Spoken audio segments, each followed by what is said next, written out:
Knowing you need to improve your lifestyle for health reasons is one thing, achieving those changes is another story, and can be overwhelming, and frustrating, with the constant messages about, frankly, unrealistic habits you have to adopt. But good gut health, i.e. a healthy balance of bacteria and other microorganisms, doesn't have to be hard work or involve sacrificing things you love, either. It really is about small, simple strategies that are realistic for you to fit into your lifestyle. The following 10 micro habits can make a meaningful difference to your gut microbes, no extra effort required. They've been trialed and tested by thousands of my clients. Why not try to focus on one each week for the next 10 weeks? It sounds simple, but mixing up your shopping list and adding in plant-based foods you've never tried, or rarely eat, is one of the best ways to increase the diversity of your gut microbes, and the skills they offer you in terms of vitamin production, supporting your metabolism, training your immune system. I could go on. Basically, each plant has a unique mix of chemicals, or phytochemicals, that nourishes the microbes in your gut. And don't just stick to the fresh produce aisle. Try new spices, unfamiliar types of canned beans, such as black beans, see recipe, right, nuts, even jars of roasted peppers or artichokes. It's the kind of thing your mum might have said, but it really is important to chew properly. Research shows your body will then absorb more of the nutrients from your food. In a study in the American Journal of Clinical Nutrition in 2009, people absorbed around 15% more nutrients when they chewed almonds 40 times per mouthful than when they chewed just 10 times. Chewing more also helps relieve bloating because the food will be better absorbed before it reaches the large intestine, where anything that's undigested is fermented by the bacteria, producing excess gas. Staying hydrated is super important for your digestive and overall health, as well as keeping a water bottle with you. Enjoy a cup of filtered coffee or tea in the morning, or decaf afternoon, as they're rich in phytochemicals. Despite the old wives' tale, moderate caffeine intake, around 3 single shots of coffee or tea per day, has been shown to be as hydrating as water. Psychological stress can make your gut stressed too, which can lead to bloating and altered bowel movements. Whenever you're feeling a little stressed, try this technique. Breathe in through your nose for 4 seconds, hold for 4, slowly and steadily out through your nose for 4 seconds, hold for 4. Repeat for 10 cycles. The slow holding of breath changes the amount of carbon dioxide in your body, which in turn activates your rest and digest nervous system, sending a wave of calmness through your body. I love this technique, used by U.S. Navy SEALs as part of their combat training to stay calm in battle situations, as it's been shown to lower heart rate and stress hormones.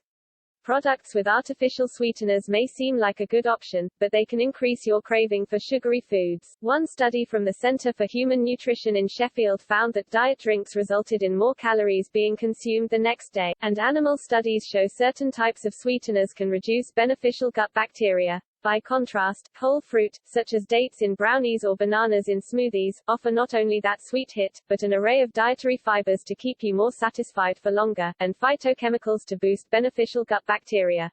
Pre-mixed packs, fresh or frozen, are one of my top tips for diversifying your diet. For example, swap plain lettuce for the mixed salad bag with rocket, spinach and carrot. Don't choose just red pepper, pick up the orange and green as well. Swap a tin of chickpeas for a 5-bean mix, and swap frozen green beans for a bag of frozen Mediterranean veg. Our bodies are designed to poop in the squatting position, something that Western bathroom designers have overlooked, essentially with your knees higher than your bottom. This straightens out the lower end of the intestine, allowing for a smooth departure and reducing the risk of constipation and piles.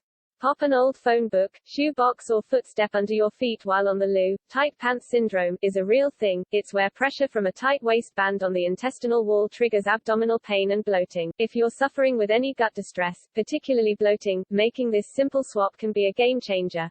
Looking after your gut health doesn't mean missing out on your favorite foods or dinner with friends. Simply add fiber goodness, i.e. plant foods, on the side to feed your gut microbes, whether it's adding greens to your pizza topping, lentils to your curry sauce, or another side of veg to your Sunday roast. It takes, on average, 3 hours for most of a meal to clear your stomach. You don't want food hanging around there when you go to bed, as you're then more likely to suffer from acid reflux, as the food puts pressure on the valve that separates your stomach contents from your esophagus, disrupting sleep. Sleep is one of the most underrated resources for good gut health. One study, by neuroscientists at Uppsala University in Sweden in 2016, showed that just 2 nights of sleep deprivation can alter your gut microbes in a way linked to problems such as higher blood sugar level. I serve this as a treat to all the fussy eaters in my life, loaded with polyphenols and prebiotics. Their microbes love me for it. Preheat oven to 180 C. Fan, gas mark 4. Add all ingredients, except the chocolate and nut butter, to a blender and blitz for a few minutes until completely smooth. Stir in the chocolate chips and then spoon the mix into a lined square baking tray. Swirl in the nut butter, then dot in a few extra chocolate chips. Bake for 10 to 12 minutes, allow to cool in the tin for 5 minutes, best served warm. I have long-standing irritable bowel syndrome, IBS, however, frequently I also get what sounds like liquid gurgling around my tummy. It is noisy and embarrassing as my tummy actually moves around, almost like something's trying to get out, and it's uncomfortable. Borborygmi, the scientific name for those rumbles and grumbles your gut makes, is totally normal. It happens in all of us and it's just the sound of the movements in your gut, as food, fluid and gas pass through. It does occur more frequently in those with IBS. This is because IBS tends to involve incomplete digestion of food that then ferments in the large intestine, resulting in more gas-filled rumbles. Even if they seem loud to you, chances are other people don't notice them quite so much. And if they do, it's just your gut doing its thing, sweeping itself clean, so try not to be embarrassed. You might hear the noises more when you're hungry and your stomach is empty, as food and liquid help muffle the noise. If you're feeling like yours are getting too loud or come with other symptoms, one thing to consider is your stress and anxiety levels. The noises are often louder if you're anxious, as your gut muscles tend to contract more aggressively, and if you're a fast eater, try slowing down and chewing well, so that your food is better digested. Email drmegan@dailymail.co.uk or write to Good Health, Daily Mail, 2 Derry Street, London W85TT. Please include contact details. Dr. Megan Rossi cannot enter into personal correspondence. Replies should be taken in a general context. Always consult your GP with any health worries.